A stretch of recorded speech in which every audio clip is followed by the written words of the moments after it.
Hey guys, Francesca from the Shot Caller here, and with another fall themed Jello shots, we're going to make a spiced bonfire.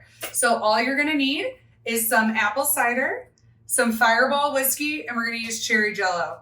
All right, so this size Jello, it's gonna call for 2 cups of boiling water and 2 cups of cold water. For our boiling water, we are just going to boil our 2 cups of apple cider. You don't need to fully boil it, just get it hot enough to dissolve your Jello.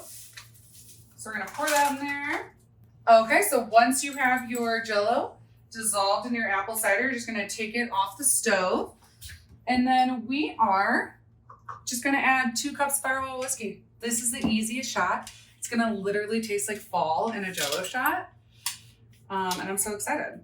Now, the worst part about making Jello shots after you do this is getting your hot, sticky liquid from the stove into your little shot glasses, but not with the shot caller. So you're just gonna stir it in, and we're gonna take our hot, sticky liquid straight from the stove into the shot caller. You're gonna undo it, it doesn't transfer heat, it doesn't bother it at all, and you're gonna pour it in very carefully. There we go. Be careful not to overfill the shot caller too much. We are going to secure the lid, and then one-handed, you're just gonna make those shots.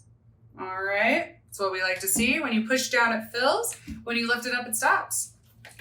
So you can just go to town here. And if you guys are making Jello shots or love this recipe, you know after seeing this that you need a shot caller. So shotcallerusa.com.